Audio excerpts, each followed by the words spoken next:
Hi అండి, welcome to my channel. ఈరోజు recipe వచ్చి చికెన్ కర్రీ విత్ ఇడ్లీ అండి.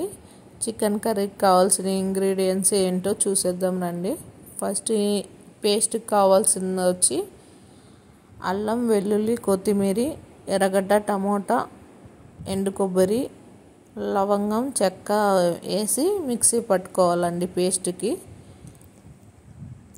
ఫస్ట్ కుక్కర్ పెట్టి ఆయిల్ వేసి పేస్ట్ వేసి పచ్చివాసన పోయే వరకు వేపుకోవాలి. తర్వాత కారం వేసుకోవాలి. వేసుకొని పసుపు, రాళ్ళుప్పు వేసుకుని పచ్చివాసన పోయే వరకు 10 minutes బాగా వేపుకోవాలండి.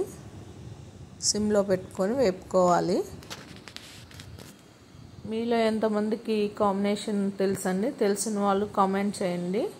నచ్చితే లైక్ చేసి, షేర్ చేసి, సబ్స్క్రైబ్ చేయండి.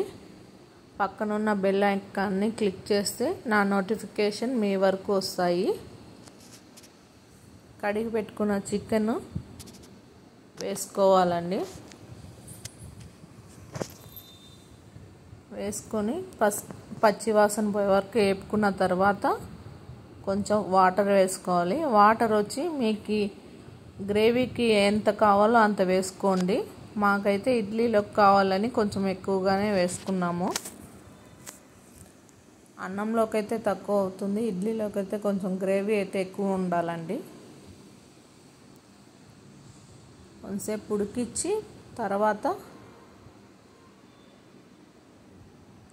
కుక్కర్ మూత పెట్టుకొని విజిల్ పెట్టుకోవాలా. 5 విజిల్ పెట్టుకుంటే సరిపోతుందండి. దీంట్లోకి రవ్వ ఇడ్లీ అయితే బాగుండదు, ఉప్పుడు బియ్యం ఇడ్లీ అయితే బాగుంటుందండి. మేము ఉప్పుడు బియ్యం ఇడ్లీ చేసుకుంటాము. ఆ ఇడ్లీకి పిండి అయితే కొంచెం లూజ్గా ఉండాలండి. మరీ థిక్గా ఉండకూడదు, మరీ పల్చగా ఉండకూడదు. చికెన్ గ్రేవీ అయితే రెడీ అయిపోయింది. ఇంక ఇడ్లీ పెట్టుకుంటున్నామండి. ప్లేట్లకు ఆయిల్ పట్టించుకొని ఈ క్వాంటిటీతో ఉండాలండి ఇడ్లీ పిండి అయితే. ఒక 10 minutes పెట్టుకుంటే ఇడ్లీ అయితే రెడీ అయిపోతుంది.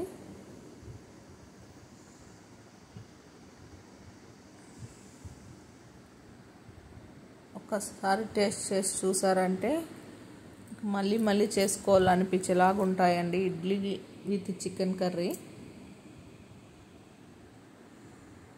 చూసాయండి, ఇడ్లీ అయితే స్మూత్గా ఉంటుంది. థ్యాంక్ యూ అండి.